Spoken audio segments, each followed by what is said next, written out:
Off a day and welcome. This is our Guam Chamber of Commerce webinar series, and my name is Catherine Castro, and pleased to welcome you to today's session entitled, Is Your Business Workplace Ready? Featuring officers of the Society for Human Resource Management Guam chapter. All of our participants are on mute during today's presentation. You had an opportunity before the webinar started to send questions to Rebecca.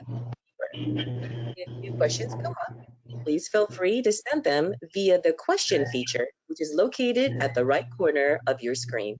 And the Chamber team will pass the messages to our panelists during the Q&A portion of this program. I'm happy to introduce our speakers for this morning's session. Charlotte Huntsman is SHRM Guam Chapter President and is Senior Vice President for Human Resources and Organizational Development at Guam Regional Medical City. Charlotte has over 20 years of experience as an international human resources leader and has secured her professional human resources designations.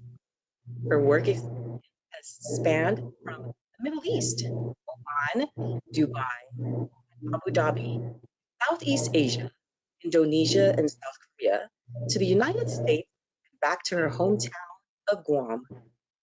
Daphne Guerrero is a certification director for the SHRM Pacific Council and is Human Resources Director for CPL Pacific LLC, which oversees HR operations for IP&E, IT&E, and other Citadel Group subsidiaries in Guam, the CNMI, and Palau.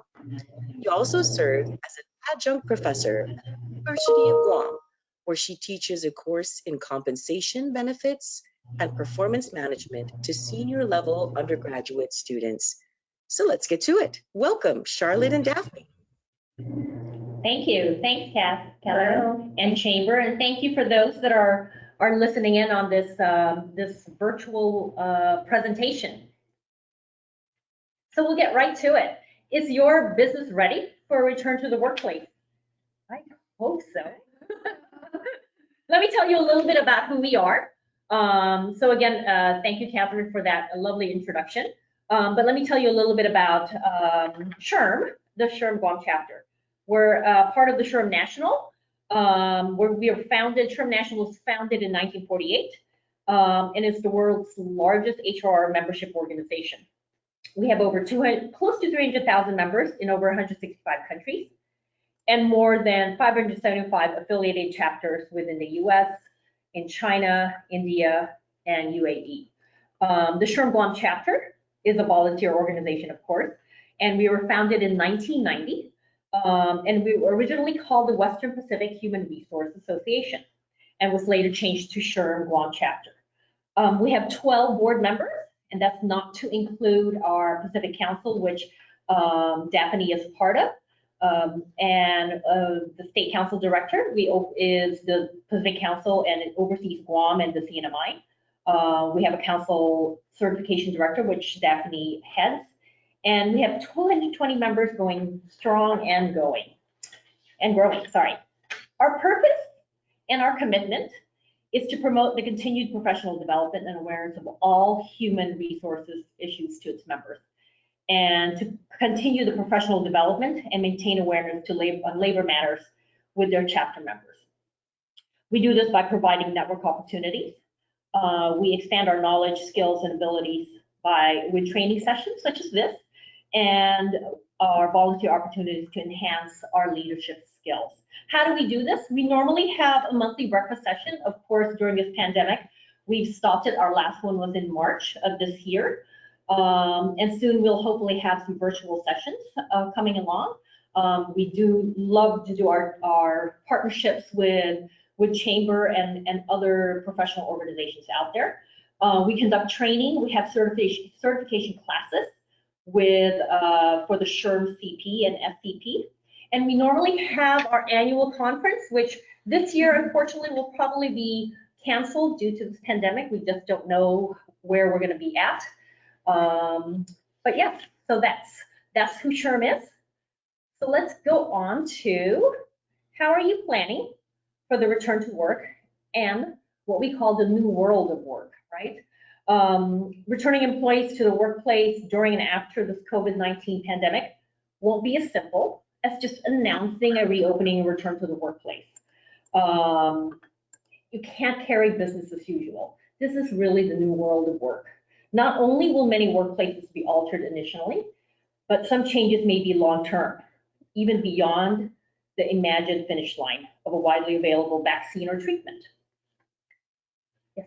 Could we go to slide, I believe that's 5 on the presentation? Sorry.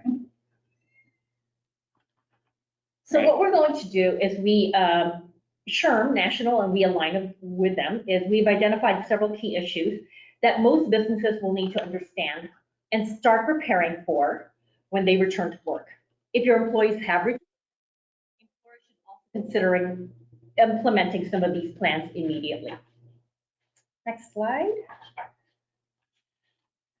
So key to both of us, and key to making sure your return to work for your employees is communication. You've got to communicate, communicate often. And some of the topics that you need to consider while you're covering your communication plan to your staff include how stay home if sick and physical distancing policies are being used to protect workers and customers. Detail what training of the new workplace safety and disinfection protocols have been implemented.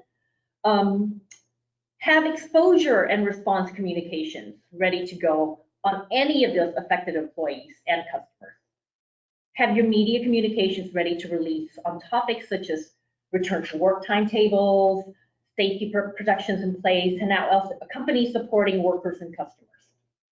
Establishing a clear communication plan will definitely allow your employees and customers to understand how your business plans to reopen or reestablish business processes. A lot of companies out there would want to know if, let's say, you test all your employees, right, for COVID-19. It'd probably be a great marketing tool. But really, communication is the key to this ever-evolving pandemic. And then we'll go through a lot of those issues, these key issues that SHRM has identified, and really at the end of it all, and the middle of it all, and the beginning of it all is the communication piece. Right. And I know for our workplace, communication is definitely key. We have had some situations recently where there was a question as to whether we should really communicate certain things, but I think the best practice really is to communicate often and sometimes even over communicate, especially during this time of uncertainty. I think it just really reassures employees that the company is really thinking about their health and safety and their families' well-being. So rather than maybe ceasing to communicate certain things, we've decided to over-communicate a little bit, just to make sure that, especially because a lot of us are still telecommuting and rumors are flying around, it's better that it comes from the executive team or from the leadership team, and that way we know what the facts are, rather than the speculation that goes around if we stay silent. So, okay. Next slide, please. All right. So the key issue, of course, that is top of everybody's mind is workplace safety. It's important, and these are some considerations that I'm sure you and your leadership team have taken into consideration. And these are things like screening employees on their return to work. I know a lot of our shopping centers, retail centers are doing that also, but according to guidance from the ADA and the EEOC, we are allowed in this time of an emergency pandemic to screen our employees when they enter the workplace. So that's a consideration, and I will show you some examples of what we've done after this. Developing an exposure response plan. What happens if you have an employee who tests positive, right? Or if an employee is in the same household as someone who has been exposed or has tested positive, what would your response be? How would you handle that situation? What are your stay-at-home requirements? Like, how many days do the employees have to be out? What recourse do they have for payment if they do have to quarantine themselves for 14 days, right? And this is especially important because not all employers qualify under the FCRA, which is it provides 2 weeks of leave for COVID-19 related reasons, but that is only for employers with 500 or less employees. Therefore, like with Charlotte and myself, both of our organizations, our groups, are over that threshold. Therefore, we don't qualify for the protections of the FFCRA, which include the expanded FMLA leave requirements or the 2 weeks of COVID-19 related leave. So, and also the tax credits that are associated with that law. So we've had to take different approaches, and part of our approach is for employees to use vacation leave in order to cover any type of COVID-19 related situation. We've also resorted to just using administrative pay. So the company has actually paid employees who are unable to come to work or report to work because of this pandemic, right? So identifying how you're going to address those issues. Providing personal protective equipment, such as masks and face shields, or requiring them to be used in the workplace. We have provisions in place that require our employees to wear a mask. Of course, with the short supply of masks on island, we are a little bit more hesitant to say we're going to be providing everything. But what we do have is we have a supply on hand in case an employee does need it. So for the most part, our employees are bringing their own masks. They're using their own PPEs, but the office does have a stock set aside just in case it's not available. Did you have anything? And I think that's one of the considerations for a business when they're going to return to work and have their employees return to work is, are you going to provide the PPE? I know that some of our, in the hospital at GRMC, employees were expecting to be given a PPE, those that are not in the clinical side.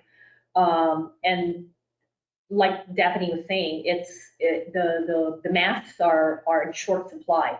So what do you use, and how are you going to protect your employees and still say, look, we don't have any more masks, but you still need to come into work. So what are you going to do? So, I mean, those are some of the considerations that you need to take on when you bring your employees back. It's those mandatory. It's the new world of work. It's the mandatory things to protect your employees. I mean, that's really key here is workplace safety of everybody else. There's some, of course, there are those that are saying we don't need masks to come in. It's not proven that the masks will protect us against COVID. And there are reasons that you shouldn't be wearing them. I think as an employer, that's something that you'd have to decide as well. For us, I think for IPME, ITME, and as well as for the hospital, we definitely believe in having employees wear masks. No mask, no entry. Anything that's the mantra along everywhere in this island at this time. Yeah. Yep. Also having detailed cleaning procedures and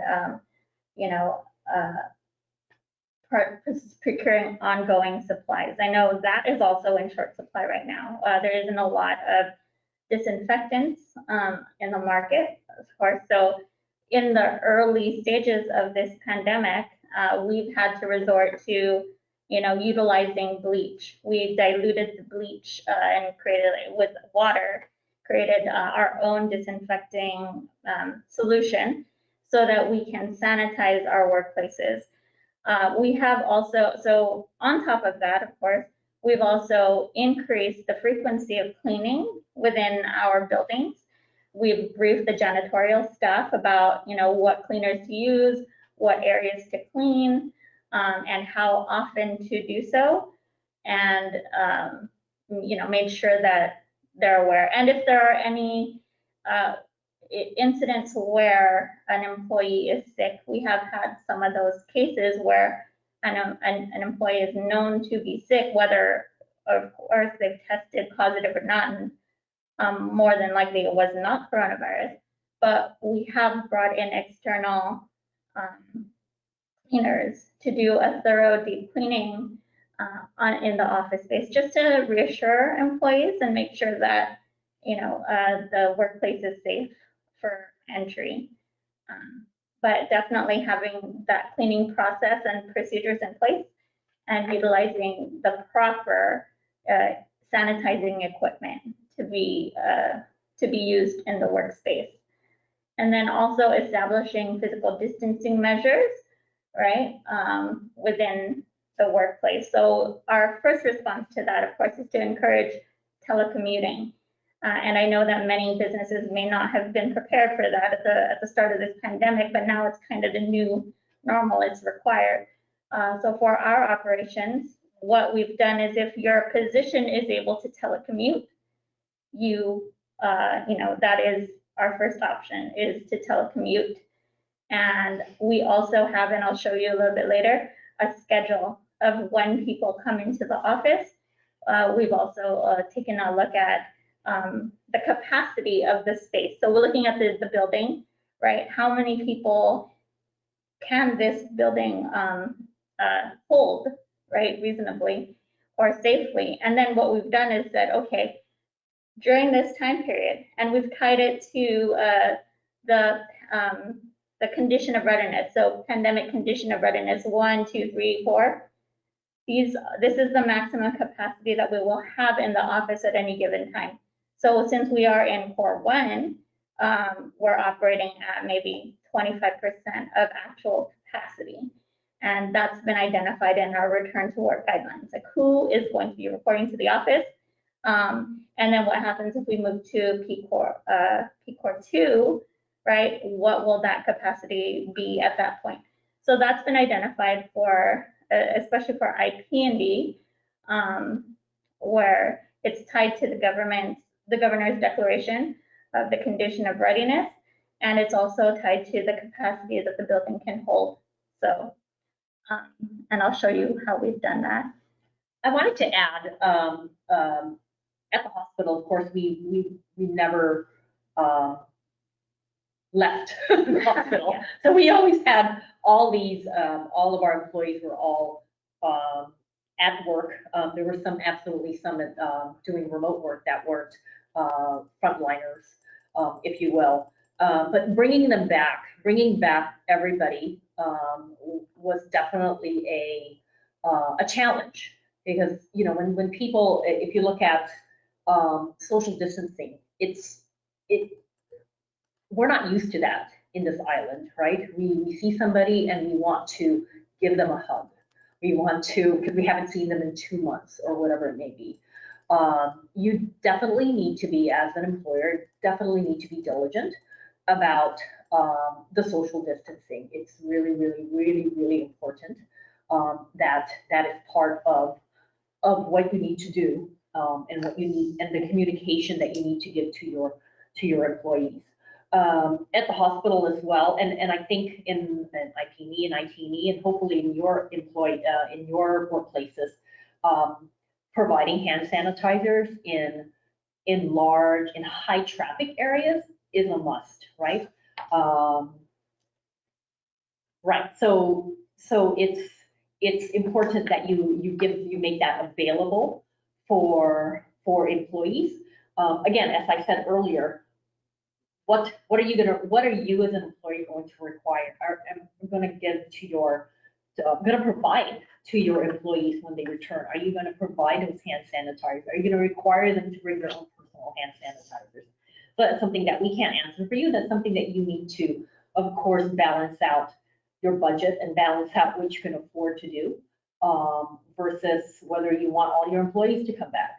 I think we had a question. Yeah, I just noticed that we did have a question pop up. and I will read it to you. It says, let's talk about educational institutions, not a commercial business who can say no mask, no entry. How will face masks be made mandatory in public educational institutions when there are going to be constitutional issues with the First Amendment? What are the employer's legal responsibilities, and what are employees and students' legal responsibilities to the institution and to the humans in the educational space? Similarly, when there is a vaccine, how will employees and students be legally made to get the vaccine? Now, I think that's definitely a difficult question to answer. I feel like our first, what we would defer to the government response in those situations. I think that's definitely a concern for all of us. I mean, all of our children are out of school right now. And I think once the government has we're still under the public health emergency. Yeah. And so whether education, if we're still in the public health emergency, come, let's say, September or August, when and if schools start up again, then we still have to follow what the government says we have to do. You know, the mask at the minimum, the mask, the washing your hands frequently, the having hand sanitizers and such. Going beyond that, after the public health emergency has been lifted, I think we need to slowly go back to what it was before, and then start talking about constitutional rights and such, especially if the educational institutions or any businesses are still going to impose those kind of things to their employees. But that's projecting in the future that I don't think my Daphne nor myself can provide that answer to that. And yeah, I feel like it'll be a public policy or some sort of legislation that will answer that and address that. And we've also encountered that in the workplace or in our workspaces. We started to kind of think about, okay, well, what happens if this and that? And then I've kind of had to like cut that discussion short, because our hands are tied in a lot of respects on how we respond to this crisis. But I've always told our employees is we're going to let the government be our first protection, right? Especially when flights were still coming in, right? Our requirements don't override that of the government or that of any legislation that comes out. So we let them guide us, we let that protect us first, but then we also take our own steps, and these are our proactive steps in order to make sure our employees are safe, and of course, by extension, their families are safe. So I apologize if we couldn't really address that question in its entirety, but I think that goes over our authority. Yeah. Yeah. Okay. May I have the next slide, please? I just wanted to show you guys. This is, so I know it's really high level. I'm not going to go into detail, but this is an example of our process map that was created at IP&D for monitoring our employees. Like, the first part is if an employee presents with flu-like symptoms, what are we going to do? Like, so for example, following this model is if a staff was exposed to COVID-19 case or has traveled to affected areas. And this was something we had developed early on when there was still travel being allowed. And then if it is yes, then they consult with their healthcare provider. And then, well, we process a return to work, right? Are they classified as a person under investigation? No. If yes, did they test positive for COVID-19? Yes, then in that case, the staff will follow the healthcare provider's instructions and inform their line managers. So we tried to kind of plan this out and see what would our appropriate response be. The next is like if the employee had someone in close contact or is living with a person who has traveled within the last 2 weeks. Yeah. So next slide, please. Okay, and this next part was where we had identified the guidelines for home quarantine and a return to work, right? So a lot of the questions that we were receiving is what really is home quarantine? Because we've had some employees who were supposed to be under quarantine who for some reason thought maybe it was okay to go to the office and get supplies. I mean, they did not test positive for COVID-19 at all. They were just sick. But I think in that instance, we really had to define what does home quarantine mean? And we had to emphasize that means stay home, don't visit any public areas, don't come to the workplace at all. You know, unfortunately, sometimes you really have to spell and make sure that we have a shared understanding of the expectations for when you are under quarantine and when you can come back to work, right? So for example, our back to work guidance was there's a minimum of 7 days that have passed since the symptoms first appeared and at least 3 days or 72 hours since the recovery. So resolution of your fever without the use of fever reducing medications like Tylenol, as well as improvement of respiratory symptoms like shortness of breath, cough, things like that, right? And these are the guidances that we received from the CDC, the WHO. Well, we didn't create this on our own. The public health memos that come out every day, this is where we've gotten this type of thing. And I'm sorry, okay, all right. Next slide, please.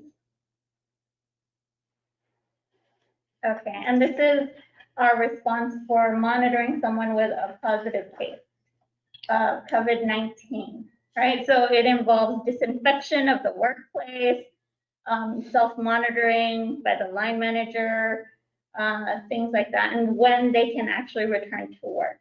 So to the extent possible, we try to think of every possible scenario and put it into this flow chart. But of course, you know, it's not going to address every symptom. I just wanted to show you what we've done on our end. Next slide. What we've also required since returning to work is a health declaration form. And this is for those employees who are coming back into the office, not necessarily for those who remain or continue to telecommute. So if you continue to telecommute, we don't require you to do this health declaration form.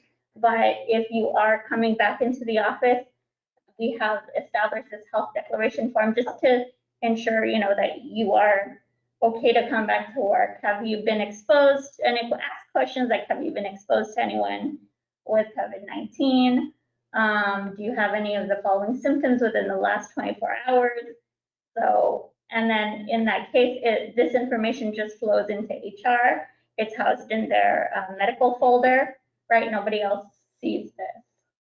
But we just wanted, when they return to work, some kind of a declaration that they're fit to do so.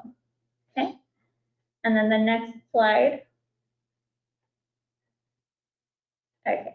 What we've also done in our return to work guidelines is we have identified areas in the office where we've put our hand sanitizers or our stands, which house the hand sanitizers for the organization. So each of the red dots marks where our hand sanitizers are. This information is posted and available for employees who are in the office, right, among other things. Okay. Next slide, please. So basically what Daphne's just been sharing at her work, and thanks Daphne for being so open about what you've done at ITE, is really as we said in the beginning, it's communication. It's over communicating is better than not at all, and having your employees question what the leadership or what the management is doing to protect them.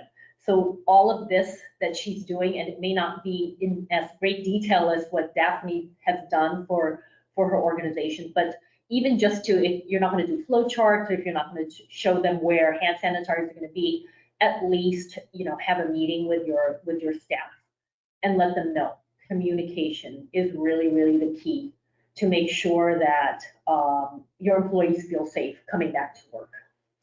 Right, and I just want to emphasize this wasn't all completed by HR. This is really a collaborative process that involves all of the departments in the organization, right? Because we need everybody's input. We need to know everybody's concerns before we allow for a return to the workplace. Because essentially, the managers are going to be the ones communicating this to the employee and also being the first point of contact if an employee has any questions. So everyone should be on the same page. And in the development of all these processes and procedures that you see here, yes, definitely HR played a role. We also have our health and safety, we have a health and safety manager who did a lot of the work as well. But it was done with the input of each of the departments and each of the organizational heads to make sure that it is really aligned with where we want to be as an organization and the message that we want to communicate to our employees.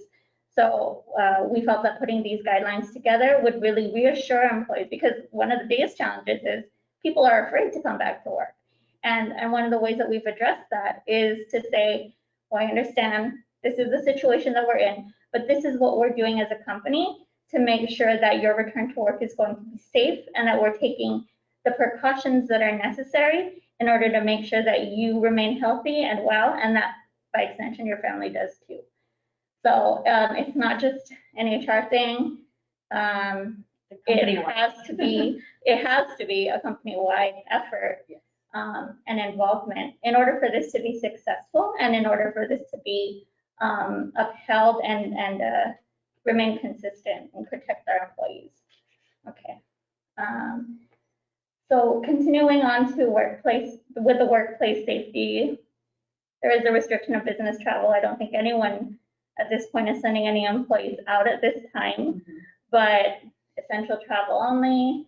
What is that? And we are, of course, again deferring to the guidance of the government and, of course, the regulations that are put in place by the airport. I wanted to add, so at the hospital, so we have providers, we have physicians and nurses coming in a lot of times to help out with the shortages that we have at the hospital.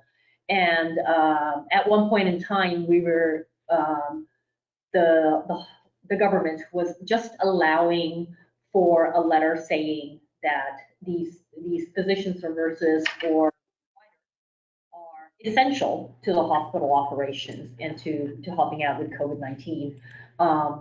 The government has since added on more restrictions, and so you need to, as a management, as leaders, be aware of what those things are.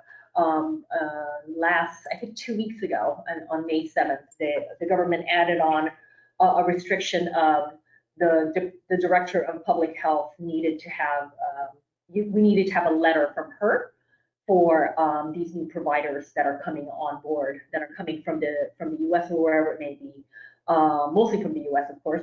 And we didn't know that because the restriction just came.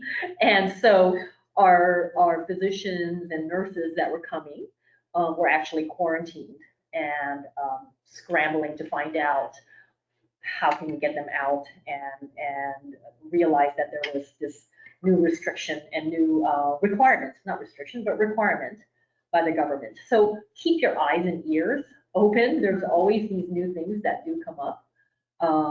And even if you're considered essential. Right. And then another thing that we need to consider is, right, how to define customer and visitor contact protocols. I'm sure, the executive orders that Governor Leon Guerrero has been issuing have been very detailed as far as what is required for businesses to remain in operations, or what are the mandatory social distancing requirements, sanitation requirements. So those are all outlined in the executive orders that are being issued out by our governor's office. But that's basically that's the floor, it's not the ceiling. So if your business wanted to take more measures, that is something that you can also do as well. But really limiting the number of customers that flow through your work area or through your workplace, right, that protects both the customers and the employees. We've done that, like in our Shell stations, in our IT&D stores, where we have set up those 6-foot markers. I think for the Shell stations, they actually did that before the mandatory requirement was imposed by the governor. The station also has people who open the doors for our customers, just to minimize the amount of contact that people have with the door handles and things like that, because those are high touch areas and high traffic areas. So if we have someone who actually does that for the customer, there's less likelihood that, you know, those surfaces will be contaminated. And then of course, after every customer leaves, those handles are sanitized. So those areas where people frequent we have a higher level of sanitation in place.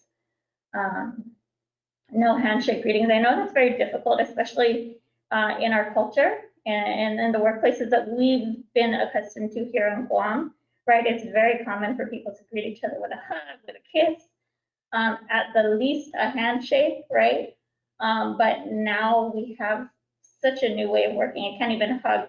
I didn't even hug Charlotte, right? So, yeah. So it's very difficult. I know it goes kind of against the grain, against the culture that we have here on the island. But of course, these are the measures that we take to keep each other safe. And I think most employees understand that, you know, that's what's happening right now. And I think we've also had to say, you know, just, you know, don't take offense, but I'm going to stay this distance, or I'm not going to greet you, just so we can both be safe, right? And then of course, video or phone conferencing is instead of having face-to-face meetings. I think pretty much everybody has resorted to that. I mean, this is what we're doing today. But contactless pickup of and delivery of products. Like for our HR office, for example, we've limited it to, you know, a few people at a time. But most importantly, we ask employees to make appointments before they come in.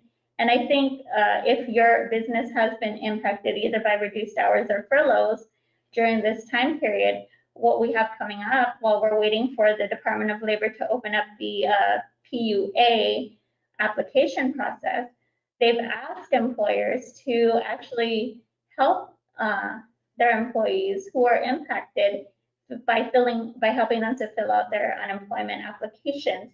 So each application takes about 30 to 45 minutes is what I'm understanding.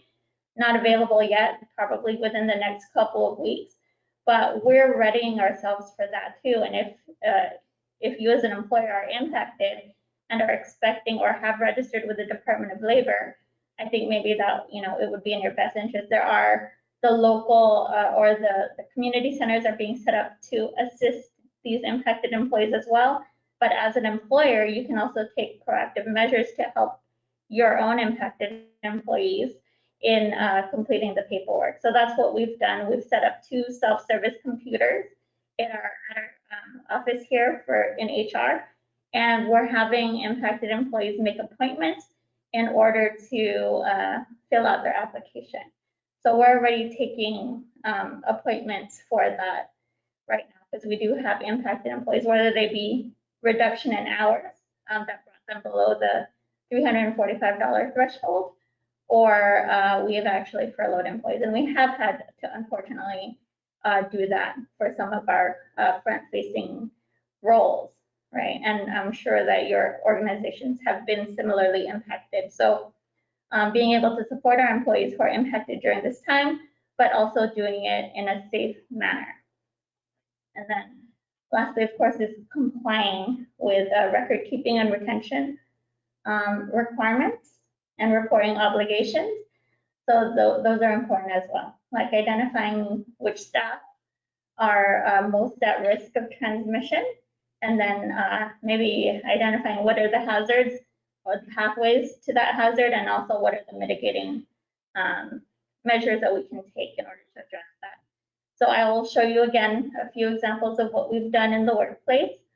If I can go to the next slide, please. I wanted to add. Oh, go ahead. Sorry. No problem. I wanted to add that, you know, in my industry, in the hospital industry, in the healthcare industry, it's quite easy to say if somebody if any of our staff contacted COVID, it would be workers comp related, right? So you as an employer need to consider that as well.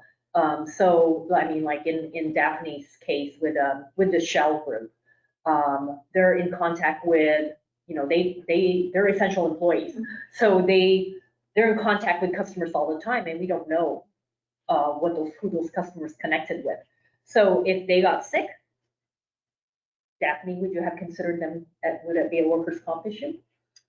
Possibly. It could possibly be Yeah. a workers' compensation issue, Right. and That's the difficult part, Yeah. the contact tracing. right. And Yeah. so those are things to consider. Again, like in my industry, it's pretty much cut and dry. I mean, Right. we've had some folks that have tested positive, and it's clearly for us, it's a no-brainer that it's a workers' comp issue because they were in the hospital. So I mean, but for other industries, It's very, very different. It's a very gray area. I mean, it's very difficult to trace where someone could have picked up the infection. I mean, Absolutely. especially if you're in a front-facing role. Yeah. You could have picked it up anywhere, right? We never know. So Charlotte did speak about contact tracing, and that's the form that you have here on the screen. That's one of the more proactive measures that we've taken. So what we have decided as a group is that any visitor to the office, we are going to take their information down. And that's so we don't have to scramble. In the event that this is, of course, cannot happen at the site level where, you know, our customer service or retail operations is very difficult. But what we've done is we have implemented this proactive contact tracing form for the office use, because we can control the flow of traffic in and out of the office. So any visitor, not employee, but visitor who comes into our office is required to complete this form. And that's just in the event that we actually do have a case of coronavirus or that was tested positive for coronavirus.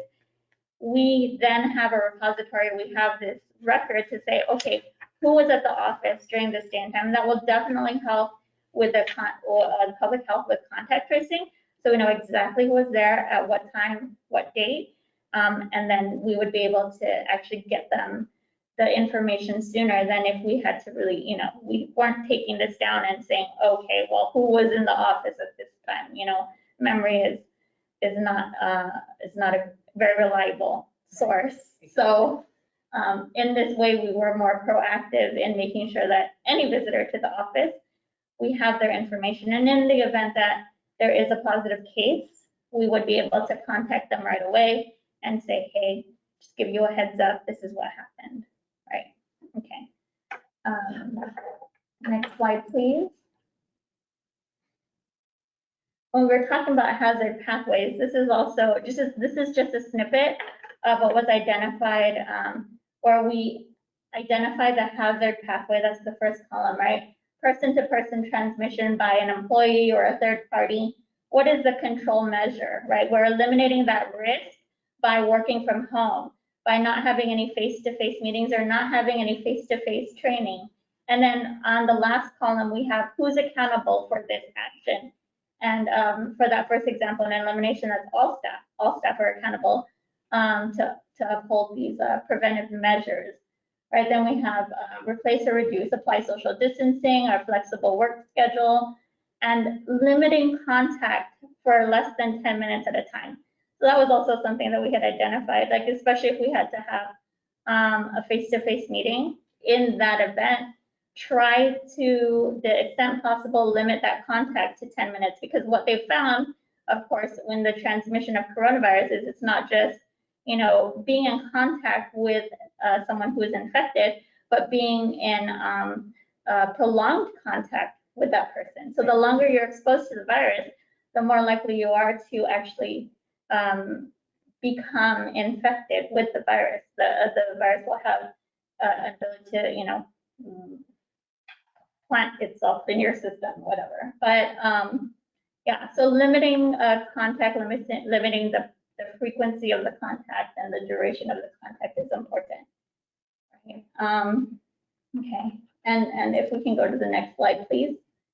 So another key issue that SHRM and ourselves, that you should consider as an employer is the recall procedures, which means who are you going to call back to return to work, right? So this is, you need a plan for how and when your employees are going to return to work, and to create an organized and controlled approach. I mean, Daphne has shared a lot of what she's done. A lot of it's a lot of paperwork, but it's worth it, and it'll be much better for you as an employer. You shouldn't have all employees return on the same day at the same time, and it's possibly very, very unsafe. So some of the things that SHRM has suggested is phasing in employees to return to work, right? So using maybe seniority or other non-discriminatory factors for selection and how they're going to be returning to work. Don't just say, I'm going to bring in all the young people because they're not sickly, and I'm going to leave all my older folks at home. Non-discriminatory, okay? Consider adopting a work share program. That's another way in which some can do the same thing together. Like if you have two human resource professionals, one can share their work and the other can stay at home, or go on a reduced schedule. Determine schedule changes for the greatest protection to workers. Again, shift work is very important these days. The other thing that when Daphne and I were talking about this presentation was continue when they come in. You know, some of your employees have been away for 2 months. Whether they've been watching Netflix the whole 2 months or something, or partying too much. Yeah. Remember to continue. If you do have a drug testing policy, follow that, and do it, of course. You may want to drug test everybody when they return. A lot of the drug companies were not working, were not available during the shutdown. But they are coming back. So follow your drug testing policy. Okay. Create a plan for employees in high-risk categories. I know Daphne had touched a little bit on this.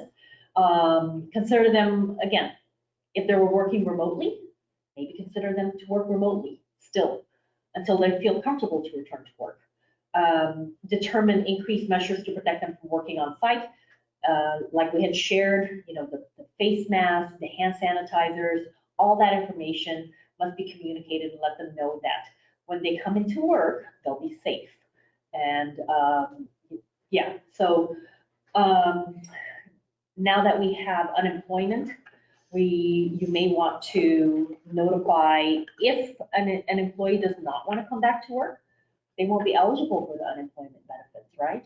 Because if you do have work available for them, and you're recalling them back to work, and they refuse, then they won't be eligible for unemployment. So those are things, again, the communication part of it. You must communicate that to your employees. Next slide, please.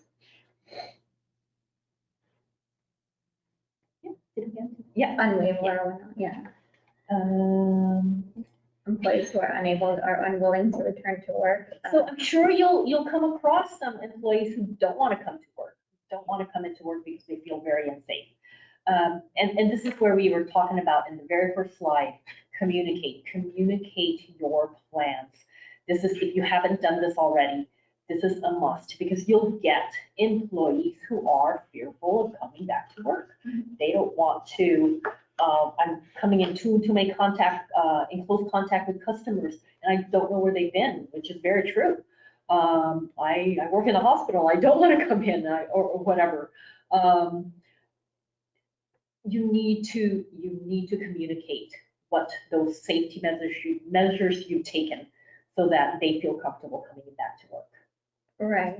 Yeah. And I mean, everybody has their own comfort level or threshold of safety, or feeling of safety. What we've done also is we have an HR system, a self-service system for our employees, and what we do is we'll post updates on that homepage, just to ensure that the information is out. And it's not just sanitation measures and things like that. What we've tried to do is also be mindful of our employees' emotional health and mental well-being, because that is definitely one of the biggest issues in this pandemic, right? We are all so isolated from each other, and we haven't had a lot of social contact. A lot of people don't handle that well, and there's also a lot of fear and uncertainty going on right now. So we've put out resources for our employees, just to be able to say, if you need to talk to someone, you can contact us. You can talk to your coworkers, your manager. You can contact HR if you have any issues. One of the things I'm grateful for is we had Darlene Garcia. I'm sure you're all very familiar with her. She has reached out to us, and she actually did some videos for our leadership team, and she put together like a checklist of certain things that our employees should look out for, and best tips and practices for dealing with the COVID-19 situation. So that's also something that you have to be mindful of, is like how are employees actually handling this mentally and emotionally. Everybody has a different way of dealing with this crisis, and not everyone is going to be the same. So just making sure that we don't neglect that part. The physical safety is definitely important, and that's what we're all very focused on. But there's also the aspects of mental and emotional well-being that may not be as Evident. right. Yeah. Exactly. Right. Okay. Thanks, Daphne. Mm-hmm. So the other things that you should consider when you're recalling your employees is, if you furlough them or lay them off, right? So we all know the difference between furlough and laying off. So furlough is temporary, and there's of course you're going to bring them back, right? And layoff is you completely separated your employee. They've basically been resigned or terminated from your organization. So if you were going to furlough them, if you furloughed them, when you call them back in, are you going to, things to consider, are you going to have them complete new paperwork? Again, as I had said earlier, I would always, if you do have a drug test policy, use the drug test policy and ensure that you get your employees tested before they come back, right? Are you going to give them a new orientation?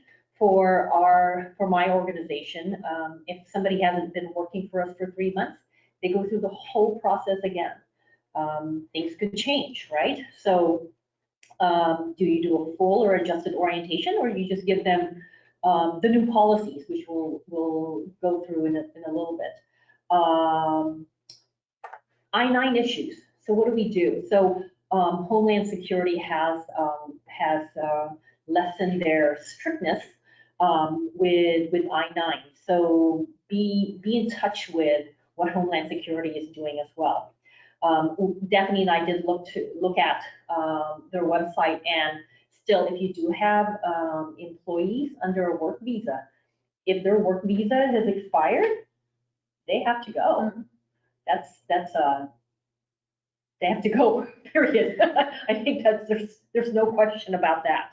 But you need to consider and need to be aware of all those employees who are on work visas as well.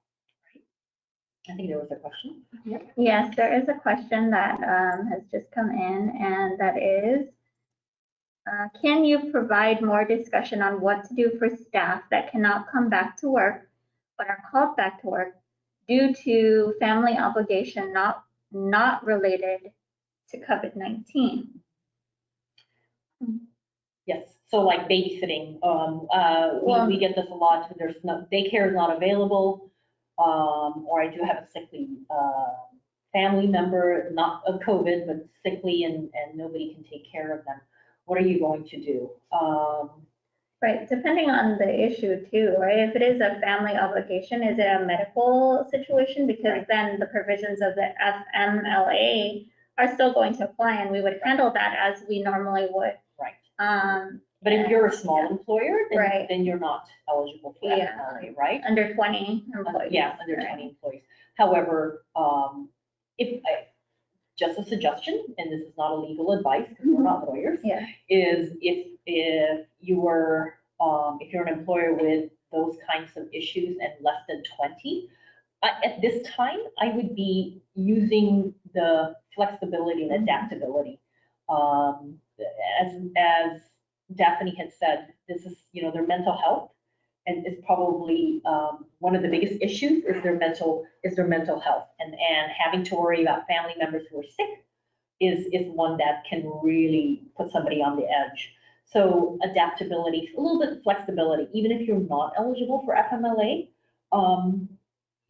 have a policy or have an understanding with that employee. Maybe they'll go on the leave of absence.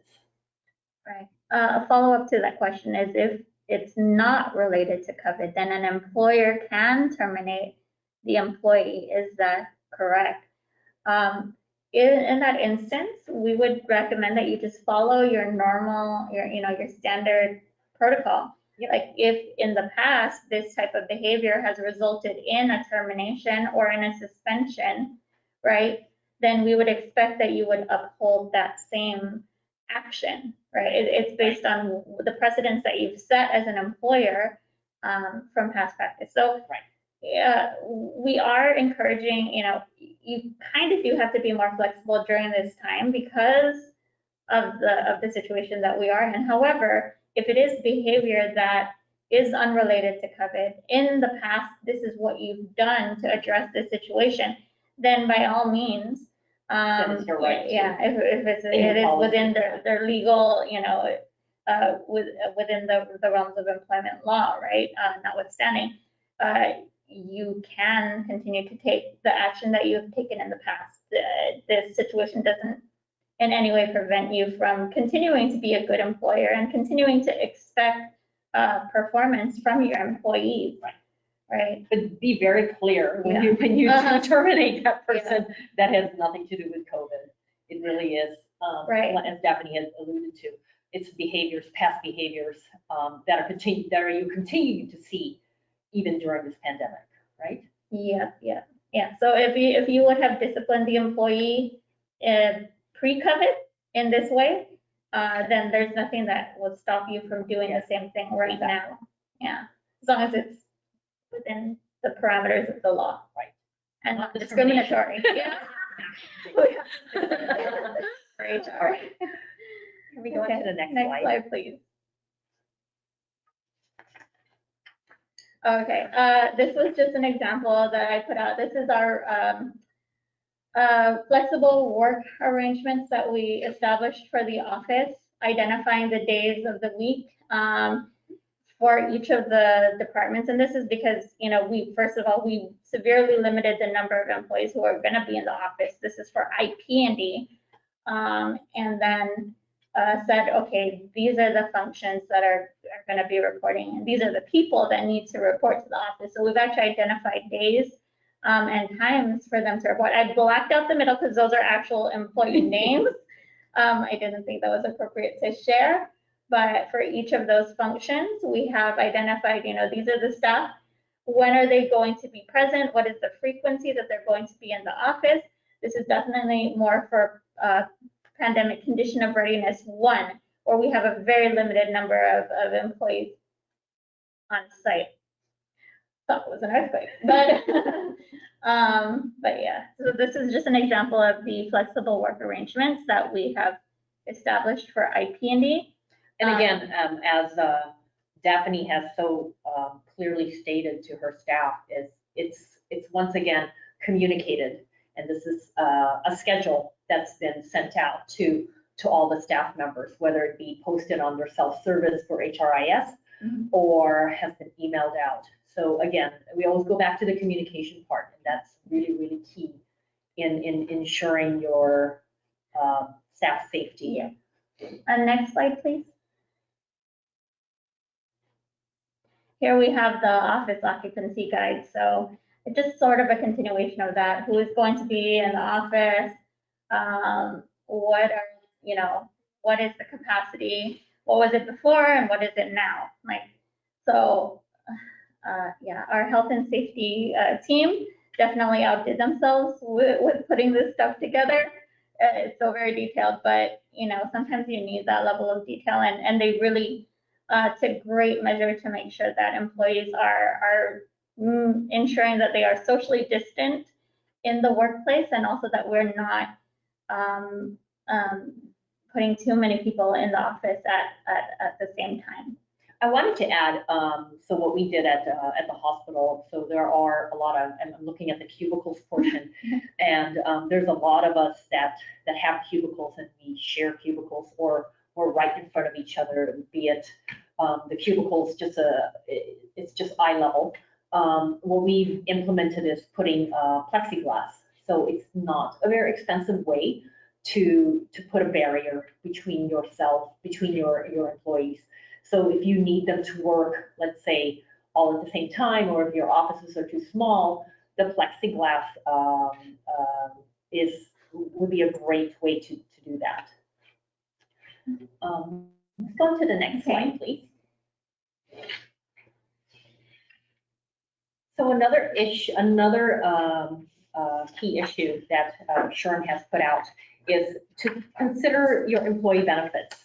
So those, especially those that are being furloughed or laid off, what are you going to do? So I think there's quite a few, and I know some of our board members for SHRM were their employers were kind enough to keep the health insurance, to continue it and to continue to pay for it if you're paying for your employees. So, but it's been over 2 months. So what are you going to do now? What's the next step, right?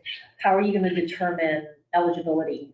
You obviously need to speak to your health insurance carrier and ensure that eligibility is what the two of you have agreed on or is in your contract. And these health insurance companies are going to be very flexible during this time. This is foreign, this is so new for everybody. Coverages for health insurance. So telehealth has been really a new thing for everybody. So is it going to be covered under your plan? I know there's quite a few insurance companies that are covering telehealth, and I don't think they're charging for the copay. So that's another option in which, and to just making sure that telehealth is available and is going to be covered by your health insurance company. Like for 401k too, our provider is also very willing to work with us, and check with your provider. I'm sure we have the same or similar providers. There's only a couple options we have, but they've waived fees in the event that an employee needs to take out an emergency loan due to the current pandemic situation. So a lot of our vendors, a lot of our third-party administrators are working with us and working with our employees to ensure that our staff remain as whole as possible during this crisis, especially with the impacts that it has on income and things of that nature, compensation in general, right? And then, of course, with the paid leave provision, as I mentioned before, Charlotte and our companies are not eligible or qualified under the FFCRA because both of our groups are over the 500 employee threshold. So we have to find other ways. This is where the flexibility comes into play, right? Because although the law doesn't, we're not guided by the law, the FFCRA, we are still, giving leeway to our employees who are impacted by COVID-19. So just because the law said, we're not subject to that particular law, doesn't mean that we shouldn't also grant similar provisions for our employees who are similarly impacted. So, yeah, but any type of leave considerations should be communicated to the employee. I know one of the things that we are also looking at for our companies is kind of changing up our leave protocol, or even requiring employees to use up their leave. But you also have to look at the guidance with laws such as ERISA that dictate how we're supposed to manage our employee benefits, because I can tell my employees, try to use up your leave for this year, but I can't take away the leave that they've already accrued, especially for vacation, right? That's something that it's vested already with the employee. So I can't say, okay, you don't have that leave anymore, but I can change the policy going forward. But I still have to honor the leave that has already been accrued to date. Okay. Anything to add, Charlotte? Okay, next slide, please. So of course, compensation is another key issue that you should consider when employees return to work. How are you going to handle any missed annual pay? Are you going to get pay increases this year? Daphne and I were talking about it yesterday or a day before, and our companies probably won't do pay increases just because of this pandemic. It's really taking a toll on our industries. How are you going to determine if an employee status changes from exempt, a salaried employee, to a non-exempt, right? Or to a full-time or part-time status? Are you going to still be flexible and allow a part-time person to enroll in your employee benefits? Again, that's something in your contract that you need to discuss with your health insurance carrier or your 401k plan carrier. If you have bonuses, are they going to be affected? Are you just going to take away the 2 months or whatever, how many months? And it couldn't be much longer. It could be this whole year that people are going to be furloughed or laid off, right? Are their bonuses going to be affected? If there's going to be a bonus at all. Hazard pay, and I know frontliners are given, some frontliners are given hazard pay. How is that? Are you going to revoke that when the state public health state of emergency has been lifted? I know for our organization at the hospital, it probably will be, right? And pay equity, another consideration that you may want to look at when they return to work. Right. Is it negatively impacting a protected class of employee more than a non-protected class? So are women being detrimentally impacted by any pay cuts or furloughs that your organization might be doing? I mean, in this type of a situation, we're operating in a lot of gray areas, but to the extent possible, we just have to make sure that we're not encroaching on people's rights, or federally protected classes of employment are being kept as whole as possible. Right. But yeah, those are some of the considerations, because sometimes the intent is not to discriminate against these groups of individuals, but then the actions that we take, for example, might inadvertently lead to some sort of discrimination. Because I know for a lot of our companies, our lowest paid employees, like our frontline employees, are primarily female. So if they're impacted, that means a lot more females are being impacted in the organization than are males. So just things to consider. I mean, at this point, there may not be a lot that we can do about it, but as long as we're being fair and consistent in our practices and in the actions that we take, that's just something that needs to be considered. Yeah. Next slide, please. So we have a couple of minutes, and I know the next couple of slides are really key to return to work.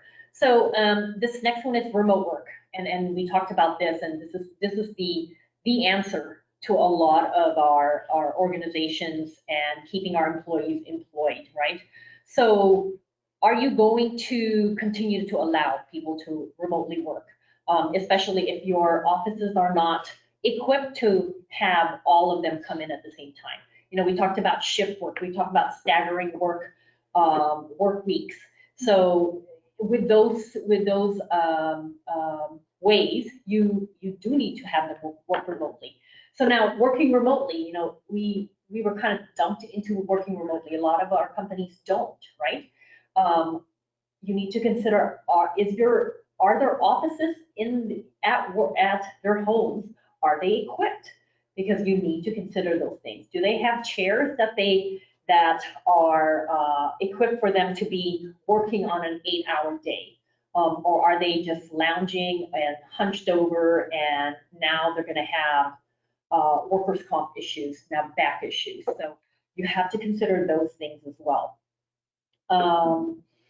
Responding to employer requests to continue to work from home. So what are you going to do? Is it, I think that one of the questions was, can I continue to work from home? Even if I'm afraid to come back to work, can I continue working from home? Those are some things that you need to consider. Do you really need them physically at work, right? Again, as I said, updating technology for your employees who work remotely. Do they have the bandwidth to actually work remotely? Do they? And are you going to provide them that? If you're going to work remotely for a long period of time, you should consider that. Okay. And then consider the long-term cost. Is it really cost-effective to have people working from home? So again, Daphne and I were talking about remote work, and prior to this pandemic, SHRM was doing research on remote work and if it actually is been beneficial to the employee. So one of the things that SHRM has found, there's not enough evidence yet, but is finding, is that remote work has problems. You know, problems of isolation, problems of being part of the team. We talked about mental stress. Will that affect your stress mentally, even more so working remotely, working at home, not being able to have that social connection with your coworkers? So you need to balance those out when it comes to remote work. Yeah, one of the key issues that I've been seeing is that maybe holding people accountable for the work that they're doing, ensuring that they're actually working. Because sometimes the assumption is, well, they're at home, they're not doing as much, or they're not doing as much of their job as they would be in the office. And I don't think that that's really a safe assumption to make, because telework is still work, right? And how we've managed to maybe mitigate that situation is for those employees who are telecommuting, we have them sign a telecommuting agreement. And part of that telecommuting agreement has provisions where they have to provide a weekly report to their manager to say, these are the things that I've covered during the week. This is what I've done with my time. So just to be assured that, employees are working, and that you can still hold them accountable for getting their work done.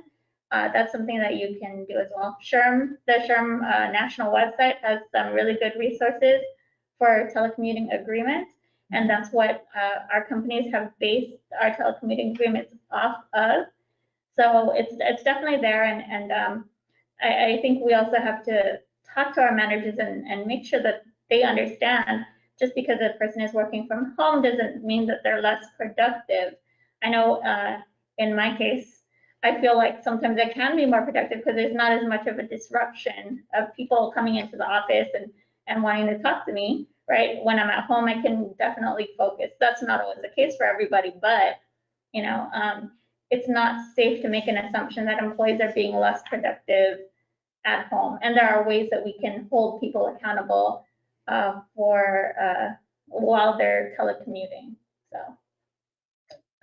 next slide, please.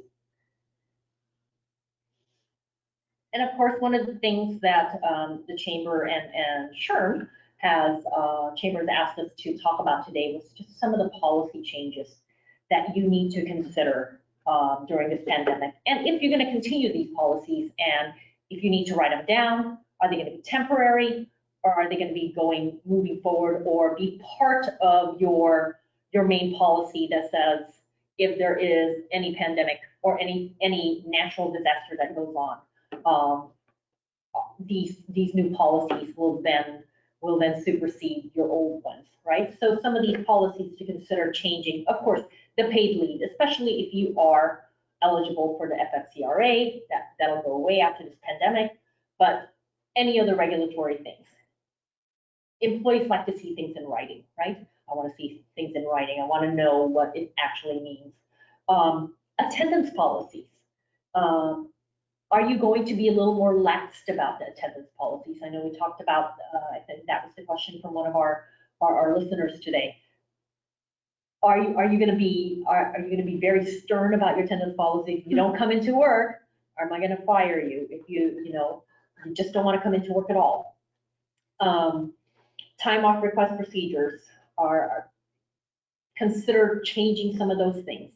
The flexible scheduling options that you have, adding those on to the remote work, the telework, and all of that. Meal and rest break. Those policies also need to be looked at when they come back to work. The staggered work weeks. What else? I think you pretty much covered it. I mean, it's definitely what we've found, I think, is that we haven't really changed our base policies. Right. We've really just had to add to them. But yeah, it's definitely there's a lot of unknowns at this time. We don't really know how we're going to continue to work for the next year or so. We have to be flexible and reactive kind of. So it's very hard to be, what I've found is it's very hard to be proactive during this time to address some of these situations, because this is all very new. It's novel, right? It's a novel virus, but and what he had said yesterday yeah. to me, Daphne, was to relax your expectations just a little bit. The adaptability, the flexibility is really key in managing this, and managing your employees and managing them to come back to work, right? Yeah. Next slide. So we're kind of going to gloss over this, and I know if you have a business continuity plan, a BCP, this is definitely the time to look at it and see if what you are doing now was actually what you had written down in your BCPs, right? We should all have BCP plans, so business continuity plan, especially with typhoons that come, the natural disasters that come our way. But here again is a policy that you really, really should look at and refer to. And here's the time to change it and add on to this policy with this pandemic. Yeah, and I mean, we've had BCPs in place before this, but never had to consider the pandemic situation. I mean, that was not something that was built into our BCP. So we had to really revisit it and we're still kind of managing expectations. We don't really know where, we're a few months into this right now. So our current BCP plan, while it provides a good foundation for what we need to do and who needs to be involved and who needs to be informed, there's still a lot of unknowns and there's still a lot of gray areas that we are in the process of identifying and resolving. So, but having at least that BCP in place will help. If you haven't already done so, now's the time to really get with your leadership team. And again, this is not a one-man exercise. This is definitely an exercise that involves the entire organization and requires everyone's input, right? Identifying where your key roles are, what at minimum, or who at minimum do you need in order to keep your operations running? How are you going to get a hold of them in certain situations, right? So those are the kind of things that a BCP plan identifies. We also did have a question I'm seeing here, but to go back to the work from home agreement, what items should be included in a work from home agreement? So some of the provisions that we have included, as I mentioned, were the mandated weekly reporting. Productivity report. Yeah, for the managers, right? That doesn't go to HR. I've had managers sending that to me. I don't need to see it, really. I don't want to see it, but I do it for my own team, but not for everybody. But yeah, just send it to having the employees send it to their managers to make sure that they can still be holding them accountable during this period of telecommuting. A lot of we can actually share. Yeah, we'll share with the chamber, and they can probably send this alongside with this presentation, just a sample of a telecommuting agreement. We could share. So we'll get that to Catherine and her team. Okay. Next slide, please. And our last slide. Is it our last slide? Yes. Okay. Unions. Fun. About that. So actually our organization IT&D in Saipan is unionized. And for those of you who have unions in place, this is definitely a very challenging time because any action that we're trying to take, furloughs, taking away merit or bonuses or deferring merit or bonuses, a lot of it is dependent on your CBA, your collective bargaining agreement. So we have these step increases written into our CBA. We can't deviate from that without the buy-in of the union. So although we're saying, no merit increases for our staff, our employees, we can't do the same for our unionized employees because it's written into their CBA that says, on this day, this time, you are going to receive an increase.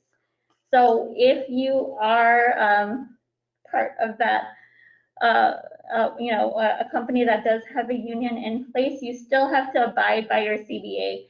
It's not to say that we cannot take necessary actions as an employer, because ultimately, if the business doesn't survive, there's not going to be a union, right? Because you're not going to have any employees. So I think that you have to work hand in hand with your union and the union representatives to make sure that the interests of the employees are preserved, but also that we can still continue operations. So those are the things that we've had to be mindful of. Thankfully, we are an essential business, so we haven't been as impacted as maybe other organizations on island. But of course, everyone's hurting at this time, and we are not able to be as flexible when it comes to our unionized employees as we are with our non-union employees. So just be mindful, if you do have union employees, you still have to comply with the CBA, and that it's not that you can't make changes, but that it has to go through a process before we're able to do that. I do have a question. Let me take a look. We have done work remotely and weekly reports of how many hours and what work had been done, and for the employees, it's very minimal. Is that something that the company can tell the employee that's reason for the reduced salary or termination? Okay. Yeah, I mean, I need to get a lot. Wow, that's a hard question to answer, because I don't know the extent of your business. Again, I would really look at relaxing some expectations, especially for remote work. If that's what they're doing, I would look at it and compare. What were they doing when they weren't working remotely? Or are they doing the same? Are they providing you the same productivity? So I think you need to look at it both ways. I don't know, Daphne, do you want to add on? It's on the remote work. Is it? I know we were talking about this, and we were actually asked by some of our managers. Yeah. If they're not producing. Yeah. And I fire them. And I think that as we had mentioned earlier, right, if this is something that you would normally do, or discipline an employee pre-COVID, right, there's no reason that you couldn't do that at this time. So that's why I asked, Right. what were they doing prior to the remote work? Were they being productive? I don't know about reduced salaries though. Before you go into that, just due to productivity, our favorite answer is it depends. Yes, that's right. That's HR's favorite. Yeah, It depends. It's really tough. It depends on the situation, depends on the employee, it depends on the work, right? Yeah. Is it because COVID has severely impacted their ability to complete their tasks? Or is it also, a performance does it issue? depend on their status as an exempt and non-exempt employee? Right, especially if they're an exempt employee. You don't want to reduce that. If they work one day in a week, you have to pay them that full week. Yeah. Right. The hourly paid employees are a little bit different. Right. We can be more flexible with non-exempt, but for exempt level employees, I can have them use their vacation to supplement their weekly income, but I cannot pay them less than their weekly income. Basically, if they worked even one day during that week or a portion of that week, you know. So there's things that you have to take into consideration. Depends on the circumstances. It depends on the type of employee. But it's not to say that we can't hold people accountable for getting their jobs done during this time. It's just we have to be mindful of the circumstance. We have to be mindful of the law. And look at your policy and disciplinary. So your policy on productivity. So hopefully you have a disciplinary policy which says if you're not meeting the expectations or the work that's expected of that position. And we always in SHRM, and I think in most companies, we always like to look at progressive discipline, right? Mm-hmm. So this is the first time and it continues, then you continually give that. It's a counseling, it's a first warning, a second, maybe a final, and then if there's nothing else that can be done and they continue to not produce, then here's this is your opportunity to, yes, you do need to terminate because they're not a producing employee, whether they were working remotely or whether they were here and with you physically. And take into consideration, is this a new thing or is this an existing problem? Like has this employee performed in the past and it's only now that they're not performing? What are the reasons for that? You know, so again, it depends. Yeah. Sorry. Engaging in a dialogue with that employee is important, I think. First. Yeah. Making sure we're not acting too rashly. And not being discriminatory to that employee. Correct. I think, do we have any more questions? I think, Catherine, we're just slide. about there. I think we're done. That was our last slide for this presentation. Hi, Catherine. Hi, that was a great presentation, I have to say. We wanted to let everybody know that we have recorded this webinar and we will have it posted. So we wanted to thank Daphne and Charlotte for your great presentation today. And we look forward to more events with you in the future. Thank you very much. Yeah, thank you so much for having us. Yes, thank you. Yeah. Thank everybody up there in the world. Thank you for being with us today, and we'll see you next time. Bye now. Thank you. Thank you. Bye.